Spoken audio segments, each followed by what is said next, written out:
ఊరంతా ఒక్కటైంది. అందరూ కొత్త దుస్తులు ధరించారు. రుచికరమైన బిర్యానీ, స్వీట్లతో కూడిన విందు భోజనాలు సిద్ధమయ్యాయి. బాజా భజంత్రీలు వచ్చేశాయి. ఇంకా కానియండి కానియండి అంటూ పెళ్లి చేసేశారు. అయితే ఆ పెళ్లి చేసింది మనుషులకు కాదు, జంతువులకు కూడా కాదు. పెళ్లి జరిగింది రోడ్డుకు. రోడ్డుకు పెళ్లి ఏంటనేగా మీ డౌట్. కేరళలోని ఓ గ్రామస్తులు ఈ పెళ్లిని అంగరంగ వైభవంగా జరిపారు. ఈ పెళ్లి వెనుక ఒక సదుద్దేశం కూడా ఉంది. పెళ్ళేంటి, అసలు ఆ కథ ఏంటి, ఇప్పుడు చూద్దాం. మీ బిజినెస్ విస్తరించాలనుకుంటున్నారా? మార్చి 16-17 హైటెక్స్ లో ఫ్రాంచైజ్ ఇండియా బిగ్గెస్ట్ ఫ్రో ఎక్స్పో. కేరళలోని కోజికోడ్ జిల్లా కొడియాత్తూర్ గ్రామంలో రోడ్డు సమస్య తీవ్రంగా ఉంది.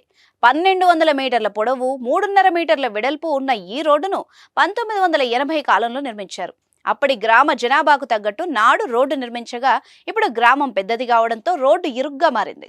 ప్రస్తుతం గ్రామంలో జనాభా 3 రెట్లు పెరగడంతో ఆ రోడ్డు చిన్నగా మారి తీవ్ర ఇబ్బందులు ఎదురవుతున్నాయి. రోడ్డు విస్తరణకు చాలా ఆటంకాలు ఏర్పడ్డాయి. రోడ్డు విస్తరణ కోసం అనేక ప్రయత్నాలు చేసినా ఫలించలేదు.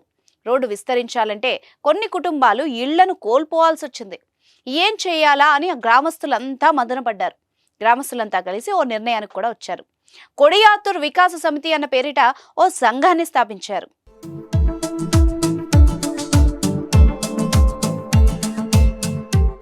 అనంతరం రోడ్డు విస్తరిస్తే భూమి కోల్పోయే వాళ్లకి పరిహారం, రోడ్డు నిర్మాణంపై ఖర్చు అంచనా వేశారు. మొత్తం 60 లక్షలు ఖర్చు అవుతుందని ఒక లెక్క కూడా వేశారు. విరాళాలకు ఆహ్వానించగా గ్రామానికి చెందిన 15 మంది ఒక్కొక్కళ్ళు ఒక్కొక్క లక్ష చొప్పున 15 లక్షల విరాళం అందించారు. మిగిలిన 45 లక్షల కోసం ప్రయత్నించారు. అప్పుడే వాళ్ళకి గత సాంప్రదాయం గుర్తుకొచ్చింది. పనం పయ్యట్టు కురి కళ్యాణం అనే వ్యవస్థ ఆలోచన తట్టింది. కురి కళ్యాణం అంటే ఉత్తర కేరళలో ఒక దేశీయ ఆర్థిక సహకార వ్యవస్థగా ఉండేది. శతాబ్దాల కిందట కురి కళ్యాణం ద్వారా పరస్పరం సహకరించుకొని ఆర్థిక తోడ్పాటు అందించుకునేవాళ్ళు. అందరూ కలిసి సామాజిక కార్యక్రమాలకు సహకరించేవారు.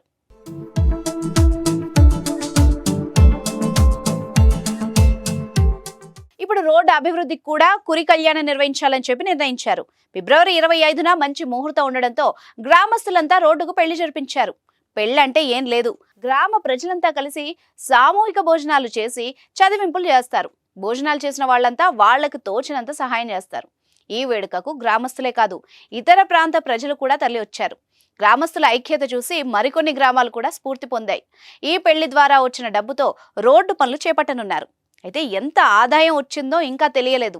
కొడియాత్తూర్ గ్రామస్తులు చేసిన పనులు ఇతర ప్రాంతాలకు కూడా ఆదర్శంగా నిలిచాయి. కనుమరుగైన కురి కళ్యాణం, పనం పయ్యట్టు సాంప్రదాయాన్ని మరోసారి తెర మీదకు తెచ్చి భావితరాలకు అందించారు. ఈ సాంప్రదాయం కొనసాగిస్తే ఆపదలో ఉన్న వాళ్ళని ఆదుకునేందుకు ఎంతో దోహదం చేసే అవకాశం కూడా ఉంది. ఏది ఏమైనా ఈ రోడ్డు పెళ్లి నెట్టింట తెగ వైరల్ అయింది.